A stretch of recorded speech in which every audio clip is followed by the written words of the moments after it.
Hi, I'm Carlisle Grant, and this is Behind the Title What the Resume Doesn't Reveal. This podcast is where we sit down with Caribbean leaders, creatives, and quiet giants to hear the real story, not just the highlight reel. No fluff, no filters, just truth, legacy, and lessons from those who've walked the path. And today's guest is Avery Campbell, a dynamic marketing professional, cultural strategist, and the marketing manager of the Jamaica Football Federation. With roots in brand building and a heart for youth and community empowerment, Avery's work bridges the worlds of sport, wellness, and Caribbean identity. But this conversation isn't about the role, it's about the road. Let the journey begin. Hi, Avery.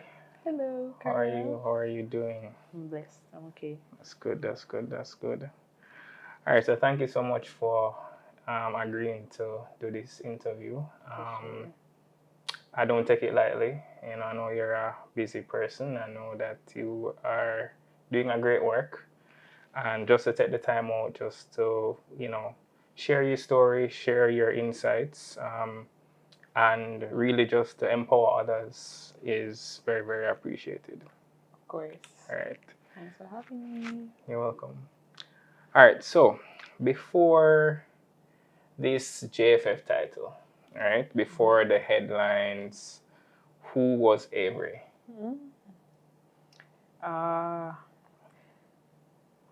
Well, I started all of this whole entertainment thing, dabbling in it from university. So, mutually, we've been in U Marketing Association. Right.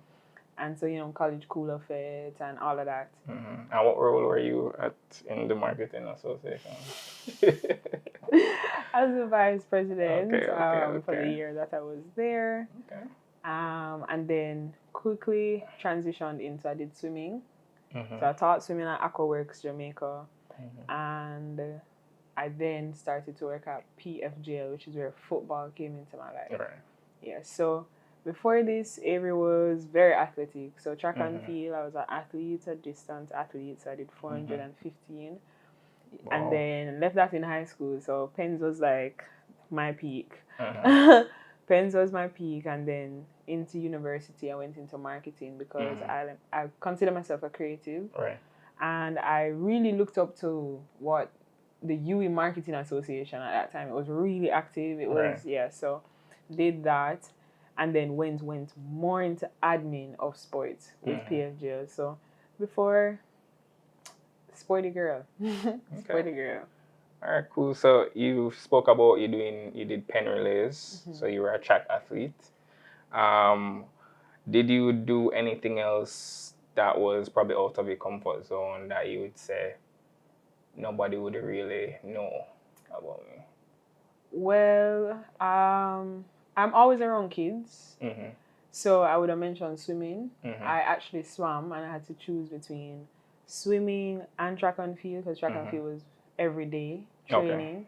Okay. I can imagine. And I kind of went into teaching swimming. I taught autistic children. I taught adults. I taught. Yeah, you taught me. You gave me a lesson. There you go. Right. So, I did that, and during the COVID period, we did at home swimming. So I got way more personal with like a lot of diplomats, a lot of what people consider celebrity children, and just gave them one-on-one sessions. So I would say that, and maybe teaching gymnastics at EduTech with Nicholas. So that would be it, I think. Okay. All right. So I guess we could say that you've had a non-linear journey to where you are now. What's something people often misunderstand about how you got here? I believe that a lot of people don't know the genesis of Avery. And a lot of people have assumptions of what high school I went to. So a lot of people make the wrong assumptions from the get-go. The social circle is a little confusing. Like, where did you come from? You kind of spawned. You just came out of nowhere. And a lot of people know you. So thanks to my dad, he's a music producer. Right. So I would have been around things thankfully to him, around people within entertainment, radio, that type of thing, because he also dived into that. So I think a misconception, thanks to him for that, and I think a misconception is where I'm really rooted and how I got here and if I deserve to really be here. In terms of that, just for the sake of this, most of the people that I met are the reason why I got where I am. So I didn't necessarily have a startup where things were necessarily dished out to me. But in university, you make friends, and network. The friends' parents get to meet you. You actually have the credentials for what you did, and what I chose to do was to do what I love, which was entertainment and cultural management. That's what you started out doing? No, I started out doing management because my dad's an entrepreneur. So I was and I didn't want to go to school in Jamaica. So because of that, and I was in Jamaica, I wanted to go to UWI because I'm like, UWI is considered what's considered at the time. No offense. No offense, of course, but that was what it was. And I was like, I started management, but guys, that year was just a tough one. Yeah, it's an inauguration to reality because I was like, this is not for you. Yeah. And I was influenced by Hakeem to do what I love, and I'm like, huh? What do you mean? And he's like, you're creative, see that you do these things just out of nothingness. Natural. So it led me to ESEM at UWI and the practical side of things. And so the root and where everything come from is like a web that was really built out with a network of people that got to see potential, and walked me to where everybody's now seeing me more often because I love the behind the scenes, right? And to add to your initial question about what would probably not people guess, I was working at Yardmass. It was at the time called Jamaica, and I was behind the scenes, so production, distribution, that type of thing. And so I was always dabbling into those things for fun, and it led me to where I am right now. Wow, that's awesome. Thank you. So, was there a moment then, maybe after a campaign or maybe a sponsorship deal, where you thought, I'm really doing this? Like, I did that? Was there anyone in particular that, like, I'm adulting now, like, I did that? Yes, and I would definitely say it was at 2 points. So within the Jamaica Premier League part of my life, after the first final, because I did 3 finals, if you count yesterday, which I wasn't so there, but the first final, and we had to open the both stands, and I was like, Chris Williams, he asked me what I wanted to do because I was always at his house studying. I taught his son swimming, and he was just like, what are you doing? And I told him what I was studying. It fell in line with what he wanted to do. He said to me, what do you want to do? He asked me, and I said, I want to fill venues. I want to create culture, sustain culture, and showcase culture. And he's like, and I was like, I'm talking about events like Coachella, but Jamaica. I'm talking about Super Bowl, but Jamaica. And that time I was just exuberant and just talking out my mouth. But probably not thinking that he's listening. No, he was listening like crazy.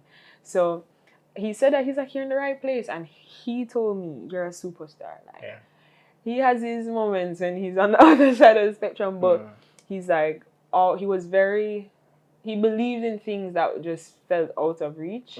And my stuff were in my head at the time out of reach. And so that moment when we actually did that, and then the last final last year, where we called it the super final, I was just like, you did that. Yo, I did that. That one that one's personal. That one's personal. That one was like, it don't matter. The motto is by all means. Like, and it just felt like something that you just had to be there. you know. Yeah. And to do that in a national stadium, which would have been our first time at national stadium. Yeah. She did that, y'all. Yeah. So there, and then also when I got this job opportunity, Right. I kind of was frozen for a little while, like, because you know when you have marketing jobs and people go to marketing, I've never seen it being like this big thing. Yeah, before, and so that took me a while to really soak in and understand. Because I guess you know, sponsorship deals like Ryan Nephew was nothing then. Okay. Okay. So that I guess fine, fair. I must say for the JPL, by the way, just saying. I must say when we got Sunshine Snacks. Okay. And yes, every sponsor, of course, Ryan Nephew, which I enjoyed executing Campari on behalf of that brand. For Sunshine Snacks, I remember Owen from PFJ CEO. He said to me, "Who can we get to sponsor our club?" And we had, I think, 2 clubs left to have a club sponsor. And I was just like, I've always wanted to work with the Tropical Rhythm brand, and I've always wanted to work with Sunshine Snacks. Let's go with Sunshine Snacks. And we did it.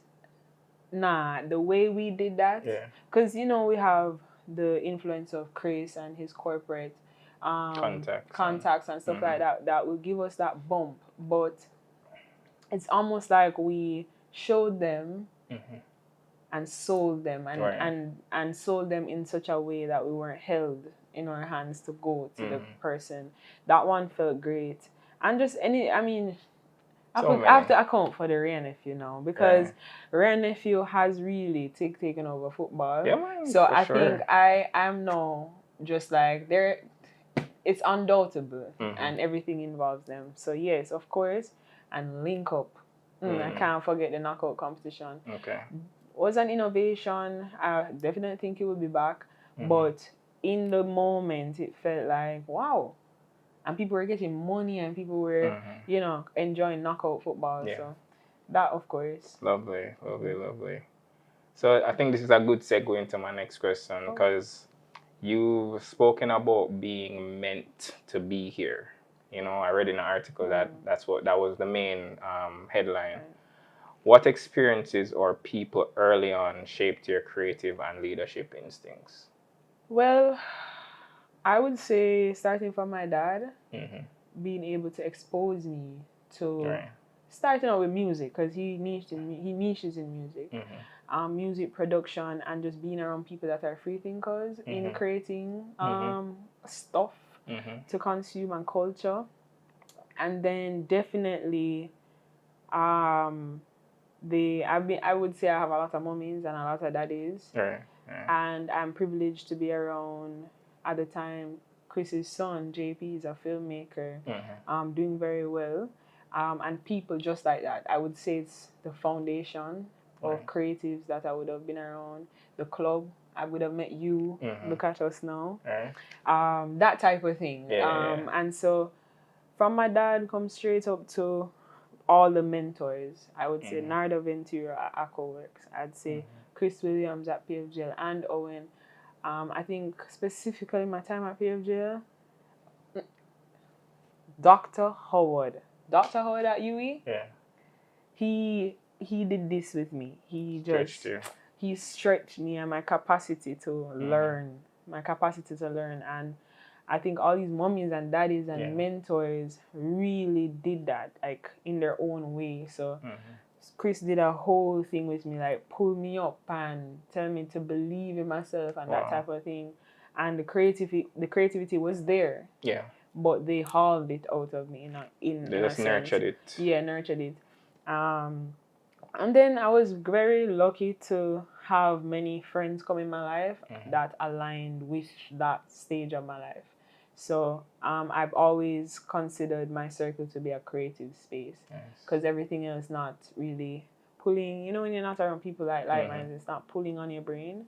I'd say I'm fortunate to have met people. It sounds like it was destined.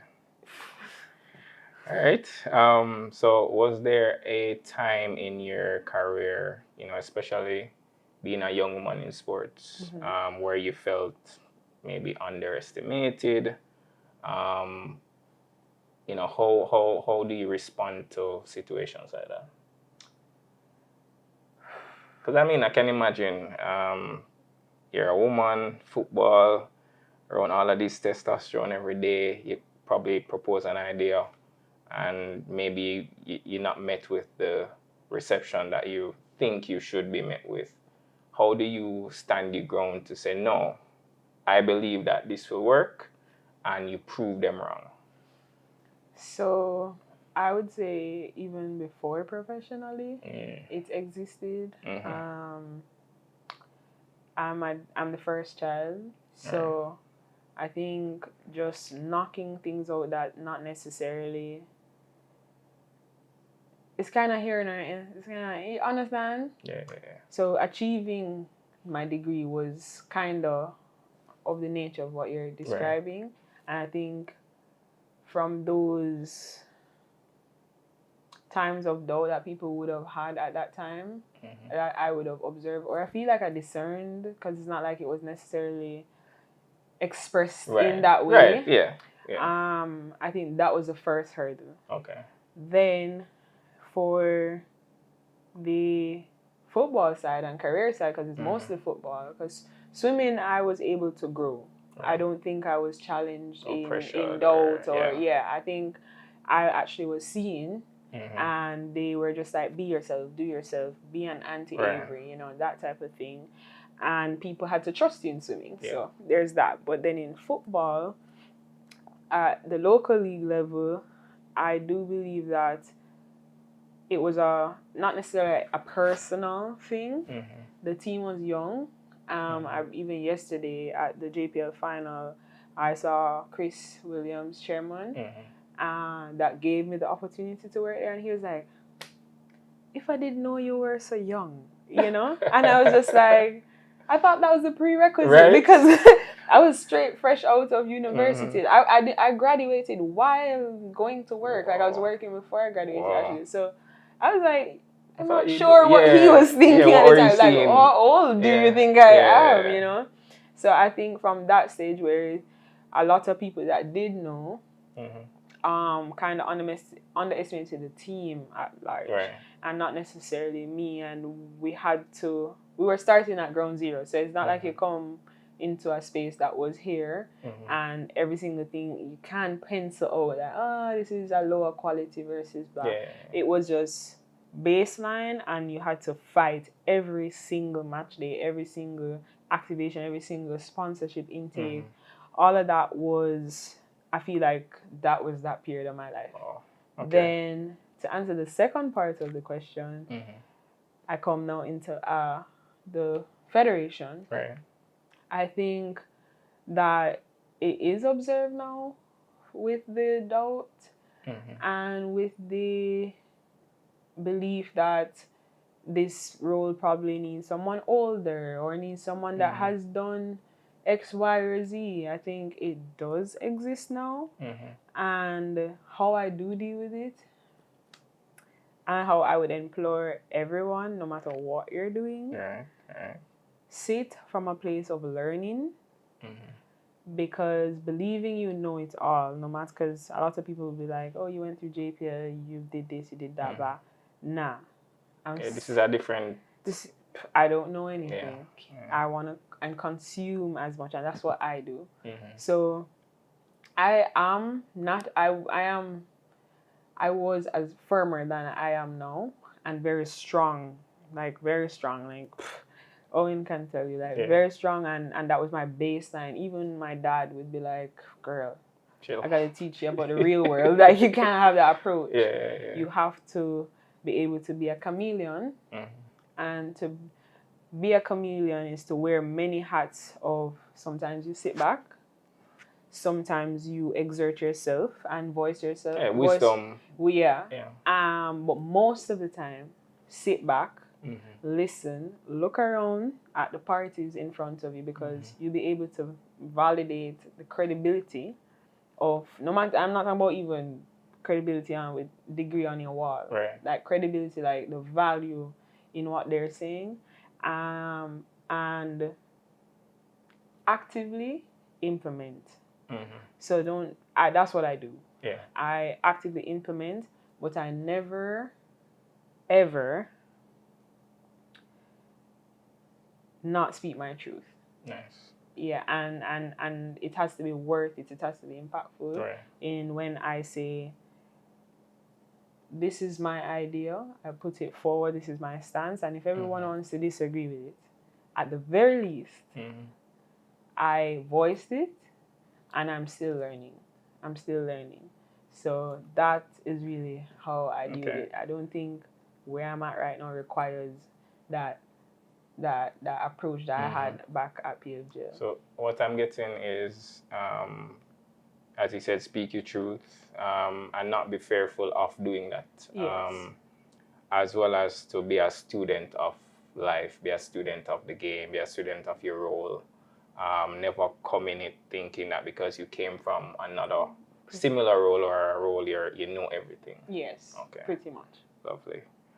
All right. So, Avery, if we rewind 10 years, what would success look like then, and how has that definition changed now that you're shaping the visibility of Jamaican football? Carlisle, loaded. Yeah. So 10 years ago, what success would look like? 10 years ago, success was very dated. Everything was outlined, had prerequisites. There was a plan. Like, I made a 5-year plan. I did everything in that 5-year. Right? Yeah. So that's what it was. You see, after university, when the living by yourself situation and the choices laying in the bed that you made and after that, that's when success morphed into something else. Okay. Right now, success looks like getting through each day. Okay, fair. Yeah, that baseline. Small baseline. steps, yeah. And living by something I tell myself all the time. Never do what you don't want to do. So as long as I'm doing what I want to do, something that I'm willing to do, life hasn't chosen it for me. Right. I've chosen. So even if I was, because people would say headhunted is a word, because JFF would have headhunted me. Still take it on because you want to do it. Yeah. You want to. Because you could have said no. Exactly. And its success looks like giving that thing I want to do my very best shot. Right? And learning. I'm telling you that success is like I can use what I have now and look back at PFGs and I'm like, And that's what success is like. It's not necessarily the sponsorship figures, because I think those are general business KPIs. Right. But in doing what I want to do, it means that the next 10 years might look a little different from now, but it is what I want to do. Right. I completely am immersed in it. I'm learning, and I am meeting those KPIs, which are set. Not as linear as university, but university was like, I was working with a syllabus. Yeah. That was what success looked like. It was a syllabus. It was trying to finish. They're trying to finish, get that degree. You know, get that degree, and a goal of mine, and something that my dad put in my head was do it without a student loan, right? And I got to actually do that, but it was not easy. Right. So I understand the realities that people have, but it was not for the faint of heart. It was not. So. Okay, all right.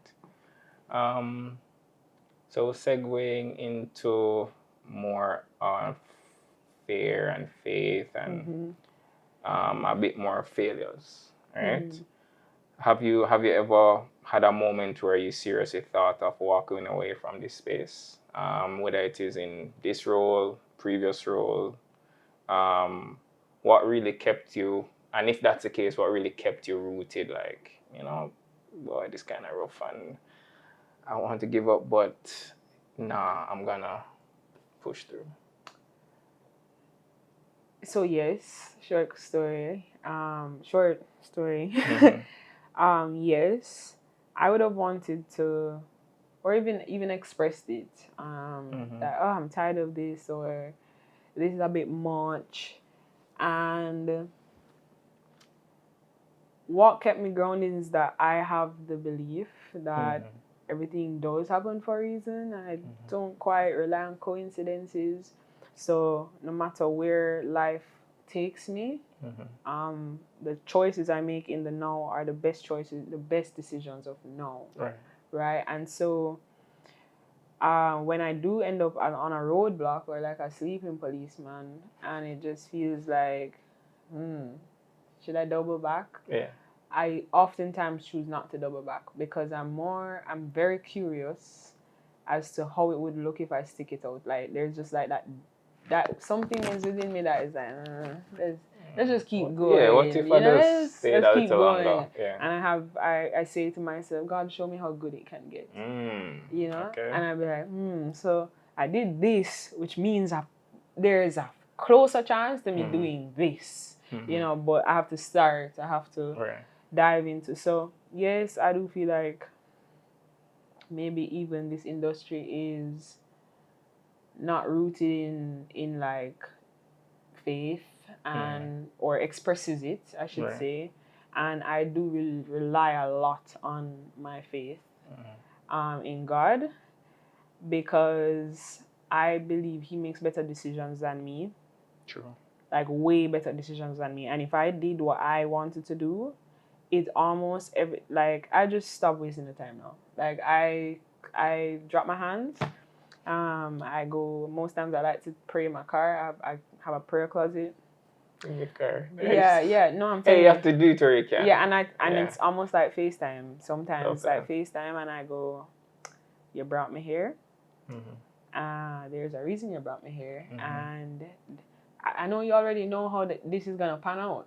It's really me living how I make it out. Like, if that makes sense. So I look at it as whatever hurdle, squabble, whatever it is, I'm just experiencing and seeing it for my memory. It's not necessarily that it's not going to work out. Yeah. So I rely a lot on faith so that I don't give up. And I oftentimes don't give up. I usually push through.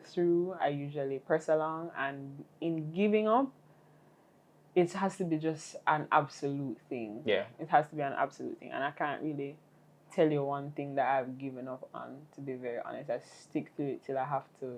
Major key. Alright. And that is really inspiring. But I think what about, like, do you wrestle with imposter syndrome, how do you, this is me being punny, how do you coach yourself through it? Oh, imposter syndrome.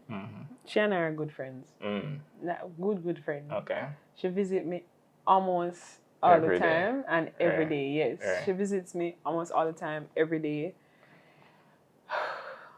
I don't see what a lot of people see.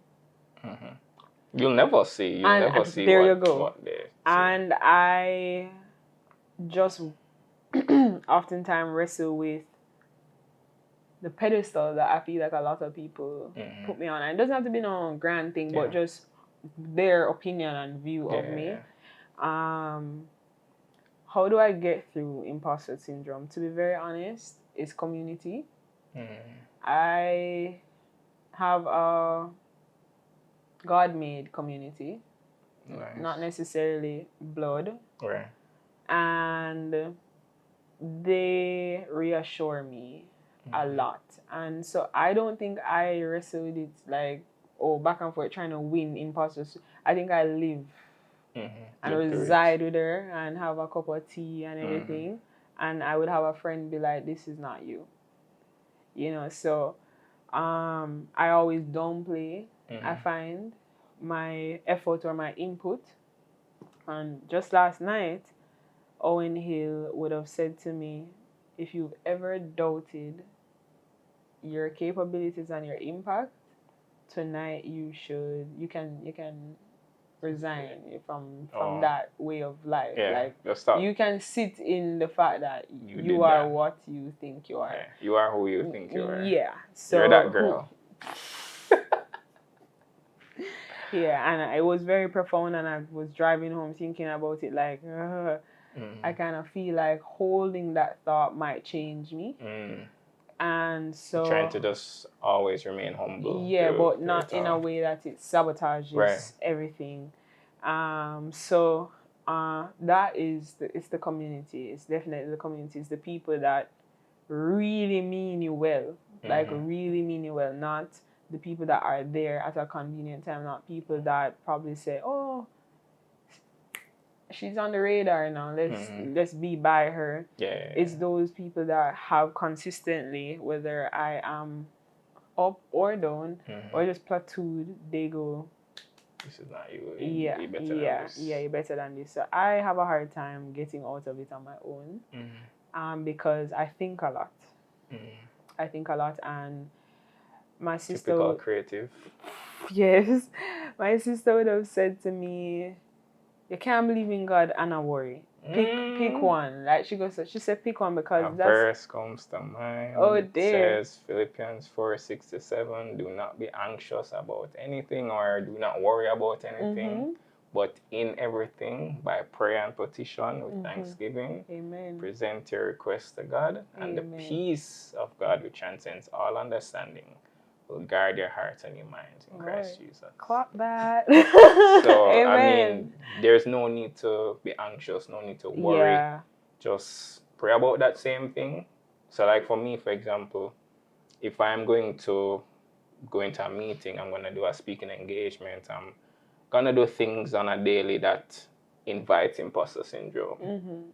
I try to always remember, even at team meetings, sometimes I get nervous to meet with my team. Fair. I'll just always remember that verse because I'm like, God, all right, you said not to be anxious. So instead of being anxious, I'm just going to pray and say, hey, give me the peace to go into this meeting, to have the right words to say. And 10 out of 10, whenever after I finish praying, I'm at peace, I'm calm, leveled, and I just go in there and do what needs to be done. Y'all hear that? Amen. So. Amen. Hey, if you're enjoying this episode, be sure to like, comment, share, or leave a review. And don't forget to subscribe so you never miss the wisdom or documenting one story at a time. Now back to the discussion. Yeah, so she would always hold me up, and she's one that is of a few words and very acquainted with the word. So she will knock me with, you need to choose one. And so I sometimes ask myself, because the worrying, it makes you stagnant. Yeah. It makes you stagnant. Yeah. So it's being able to account. Like I always tell them, accountability and everything. Like, I'm not embarrassed because then I tell the truth. What now? What now? So I have to sometimes look within myself and say, you're wasting time. You're wasting time. Like, Okay. All right. So you've helped bring sponsorship, structure, and many creative ideas to the JPL and the JFF, right? What's something you've built or influenced that doesn't make the news, but deep down that matters to you a lot? Like, I implemented this, I executed this, but nobody did really make a big deal out of it, but it was a big deal to me. So this is JPL. I was having, my title there was sponsorship and execution manager. Right. Then it became sponsor. At what age? Age was it 21? Oh, wow. I think 21. Wow. Yeah, straight out of college. And what was I saying? Yeah, you were giving me the idea or the thing that you did. Yes. I was having several kinks because I managed the relationships with the sponsors. And I told myself that my role is to represent the players, not just the sponsors, but the players, the entity, and the sponsors. It's an advocate. It's an advocate, perfect. An advocate for each pool of people because the sponsors come on, help the players and also the entity, and the entity, and we go, So in doing that, a lot of problems came up with communication, a lot of issues like partners were having at the time, communication and just feeling apart. Right. Then the players feeling like they can benefit, or the clubs feeling like they could benefit from the sponsors, etc. And then the team feeling the effects of or the fruits of having the sponsors. So I created almost like the accreditation, in short, accreditation that should be standard, but it did not exist at the time. And it became something that was like more of a memorabilia piece. Like you want to have this, like the Jamaica Premier League has accreditation. My name is on it, my entity is on it. It quickly solved a lot of problems for me. So access, they were feeling welcome. They were feeling like, okay, this is becoming more structured. This is something more that first world. I see this when I go. Exactly, I can put it up afterwards, in my house, etc. And then building out a sponsor experience. And sponsor experience, a lot of people, I don't know how people sell to people, so I'm not even gonna say a lot of people, but what I do, there are brands out there, everybody has their goals and all these brand managers have different products, blah blah blah. So what I did was say to them, what does winning look like for you? Lovely. Because I know what winning looks like for the Premier League. Right. So if I know clearly, like it cuts the conversation to the T, to the point. And so if we have someone that has sales goals, that means that my direction of thinking is sale opportunities. Or do you package something for them specifically? So it became a personal thing. So brand managers, oh gosh. And I love the pool of brand managers I got to work with, coming straight from digital, coming straight on. I learned a lot of things through all of them. And everybody has their vices and stuff like that. So that aside, I took a lot of things from them, lesson-wise, and I was able to have a relationship, like an actual relationship with them. And so sometimes I come up with an idea, and you just say, hey, this is how you win. No, from the league, and we know all the regulations, we skip a lot of issues they may be having because they're not maybe versed in football. That's what kicked it out the park. And I would say that the relationship, the accreditation that solved a lot of those issues, communication lines, that's a big thing, because I had newsletters. I did a WhatsApp blast. Like when I did an email, you get it in your WhatsApp. So I remember when I was not doing it anymore because I was not there anymore at PFJ. Sponsors, I said, boy, the blessed morning, because that's how I started off, blessed morning. So they would get just a note, and it was like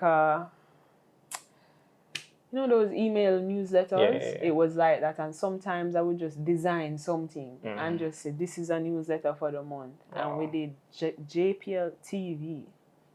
It has halted right now, but when it was created, the whole idea is we're in an age that content creating is where it's at. And in order to sell the brand, we've really covered most above and below the line ways of marketing.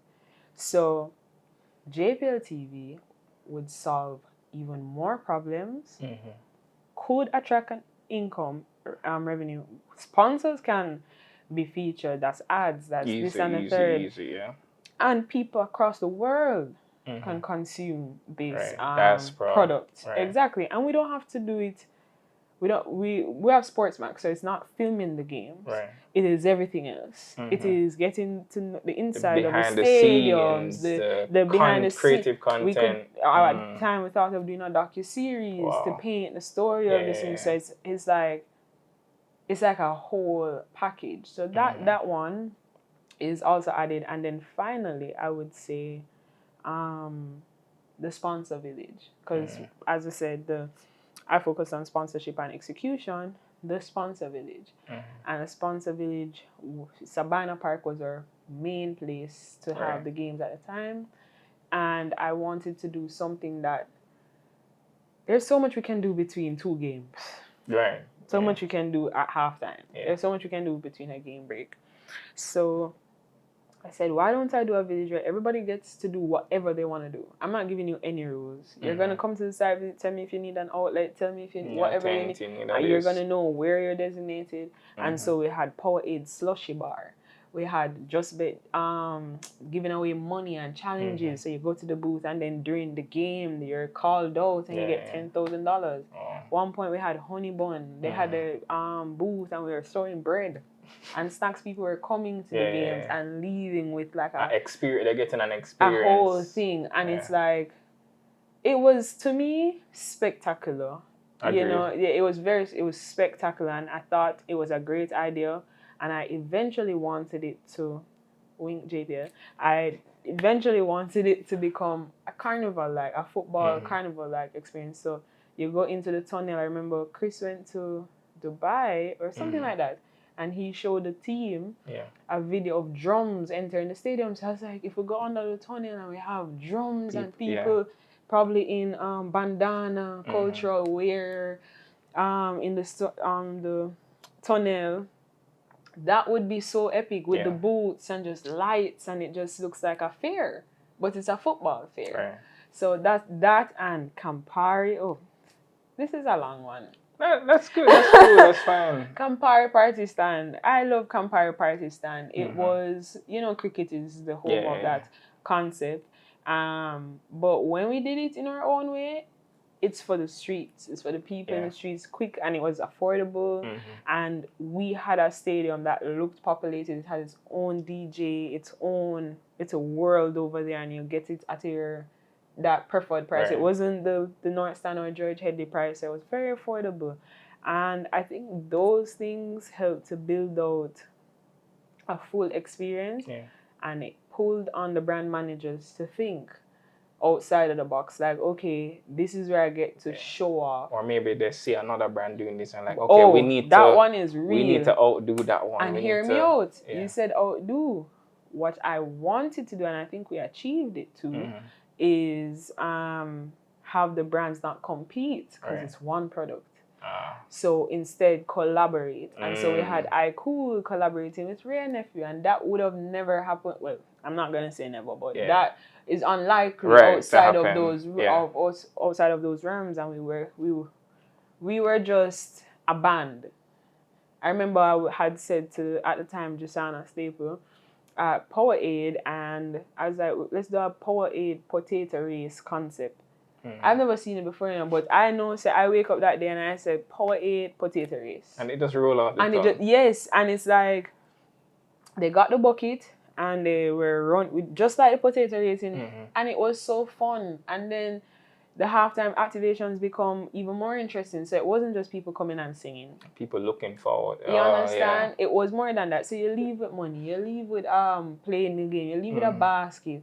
No, this year they did memories. You leave with memories. Yeah. You understand? Yeah. This year they've done a lot of that. So it's good to see that they're maintaining it. But those were some stuff that definitely I had a key part in, a curator responsibility in that regard, and I definitely think it amplified the entire landscape of for sure. Even bars in the stands. Yeah. Oh, okay, last one, I promise. For the super final, we had a site visit, and Coca-Cola came, and because they're under with Cinco, and this idea of bars in the stand for Ray Nephew was on the table. I was like, I need bleachers to be more than just sitting down in the bleachers. Yeah. Like, I want it to be something else. Entertainment. Like, and then I knew that the halftime is usually directed to the grandstand because of just placement and stuff like that. So I was thinking of, as far as doing a tailgate vibe and people drive on it, obviously I'm reaching, but people You have to reach the for the stars. If you miss, you catch performers the cloud, right? on like a pickup situation, and they drive the track so everybody got a piece of it, and I was like, hey, you think this is Super Bowl? So those were the ideas that came to me. But what landed was the Coca-Cola bars. That was just a quick idea. The day before, we were just like, we had 4 bars in the bleachers, to the point that grandstand felt like there was a deficit of hydration. And I was like, that's a good problem. Yeah. Now we know next year we're going to amplify both sides and kind of make sure it's a balanced experience. And so there is 1, 2, 1, 2. Then there had cheerleaders, rain of your cheerleaders, and we did a mother's cafeteria for the bleachers. Oh. And so that whole experience and how it was designed to really captivate the patrons, even Sagicor section and Rain of Your section, and they had a VIP room. That whole package was just allowing, and Chris and just the entire team just allowing things to just allowing the manifest. creativity. Yeah. I think what, and I from personal experience can say that, you know, the JPL, everything football now in Jamaica is a totally different experience. Yes, it is. But what I get from all that you said is sponsorship is a value added thing. I think even from my days of doing events and UMA and everything in general, I think, and just even seeing other persons do events, I think a misconception for them is that, oh, we should just send a proposal to a company, tell them that we need X amount and not think about how they benefit. Yeah. And that's where you go wrong. So I love, and based on what you're saying, I can see that all these companies, all these brands had fun being a part of this, and it's something that they look forward to. So very, very well done. If a 18 or a 19-year-old sports marketer in the making was listening to this, right? What from your journey would you want them to internalize? I would want them to internalize that God put us all here for a different reason, and individualism is important. It's okay to be influenced around you, but lean into yourself, your own way of expression, because that's what is unique. Right. There's always going to be the standard prerequisites to be in the spaces you want to be, but do it in your way. And not doubt that, because you can't sell something that you don't believe in, and what you're selling in this case is not anything that you shouldn't. You're selling yourself, and you're putting yourself out there, I should say. So rely on your own creative mind, sit in a place of learning, and lean in. Nice. All right, so on that note, what do you hope your legacy will be? And I don't mean just in sports, but in how you live and lead as Avery. Thank you for that. I have said this several times. I'm not sure if it will resonate or other people will get it. But I want, when people look upon things that I would have done, would have kind of browsed back to probably an interaction with me, I want them to, my legacy, to be just the utmost respect for myself, the mission God has put me on, and when they're looking on me, they see His light through me. Ooh, you understand? Right. And people that may have an opposing view, or probably don't support me, or like they have an opposing view, they can speak to that fact, and not necessarily their opinions of me based on probably the way they have been brought up, but to say that she is doing the Lord's work, because she has done the Lord's, and she's living in her truth, and she's not trying to be anything else, and it's just about that. It's just about that storyline. It's just about, hey, I was brought here by the Lord, and I am trying to track back the story he had written eons ago for me. Nice, nice. All right. What's the best advice you've received as a woman breaking barriers in a male-driven industry? Coach McLaren. Oh, really? From the Reggae Boys. When I was appointed and I got to be acquainted with him, he came to Jamaica in February, and he got me a book, The Diary of the CEO. Hey, Steven. Yep. He got me that book, and he said to lean in, which I just said, to lean in. He said, that's all you need to do.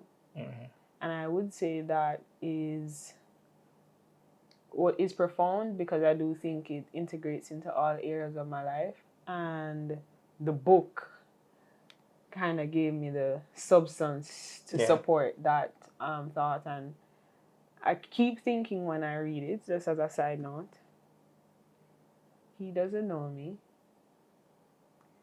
I don't have any connection to him, and it's not like I think I have imposter syndrome. It's not like I think I'm really, out there enough for someone to make a good call at a very good book, at a very timely manner. Pour into you in that way. Pour into me in that way, and be so authentic with that whole thing.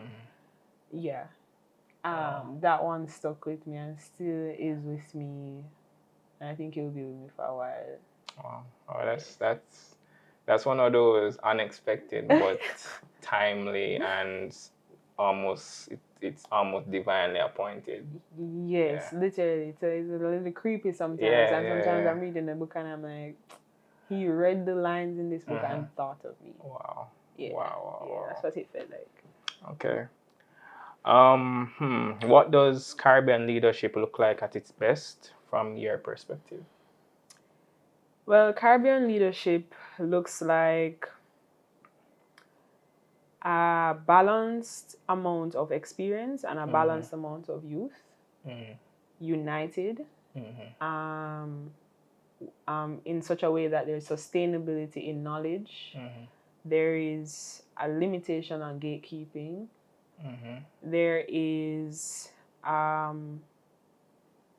more of an interest in new knowledge or new ways of looking at things, and where culture is preserved, right? So the morals behind things, the principles behind things is reserved, and the utmost level of integrity. Well said. Yes. Well said. And what's one core lesson you want every listener to walk away with? No matter what field you're in, no matter what type of innovative sector, creative industry you are in, none of us know what we are doing, and none of us knows it all. And in living in that understanding, you can achieve everything you think of. So. Oh, you're on a roll, man. All right. So finally, so we end every podcast with this. So complete the sentence. Behind my title is faith. Okay. All right. All right. We'll keep it at that. Before we wrap, I know there's a big match coming up that you're especially excited about. You want to tell us a bit more about it and how everybody can support? Of course. So off the bat, easy peasy, following JFF_football. We're on Twitter, we're on Facebook, we're on Instagram, we're on Threads. We have a WhatsApp channel, an Instagram channel, a Facebook channel. We're on Pinterest now. We're on LinkedIn, we're on everything, right? We are, and we're on Snapchat. I soon launch that one, so I can't give you that nugget. Follow us on whatever suits you. And if you are someone that can attend the home game, will be at the National Stadium, that is often called the Office, or once upon a time called the Office, held at 6 p.m. kickoff time, 6 p.m. And it will be the Reggae Boys against Guatemala. This is a big game. It's the World Cup qualifiers, and we're on the road to 2026. Right. We're launching out, as you're going to see the build out of a campaign, a World Cup campaign, and so the sponsors announced we got the other some. day. Yes, we got some some heavy sponsors. hitters. Shout out to Rare Nephew, Just Bet, Stewart, St. Mary's, Wisinko, and a list of people that we are yet to announce. Skipping 98. Yes, shout out to the brand ambassador that is charge of that, that's Tanya Perkins. And yeah, so we have the sponsors that will be rolling on, so you're going to get to see something a little different from what you're accustomed to in the way the brands show up for the players. 6 p.m., as I said, June 10th. Nice. June 10th. So in following us, in remembering the date and coming out to the stadium and purchasing your tickets at quapid.com. If you can't find Quapid, it's in all of our bios, and if you can't find it in our bios, go on the JFF website and you can just click on the link to purchase tickets. So there's that, or you can come to the JFF in New Kingston, this big yellow and green building. Cannot miss it. 20 St. Lucia Avenue for buying tickets. And finally, if you can't make it to the game, you can watch it on JFF Live, which is YouTube. You may need a VPN. Become a member. Keep up to date. We have all sorts of stuff going on over there. So it's $9.99 per month, and this month you will get a whole bundle. We're calling it the JFF Football Festival. We'll have the Reggae Girls against USA, Unity Cup being featured on it, and also the World Cup qualifiers. So there's a lot of stuff happening. There's a lot of stuff happening, and you should support because we're Jamaicans gathering together, and we want to see the boys go back.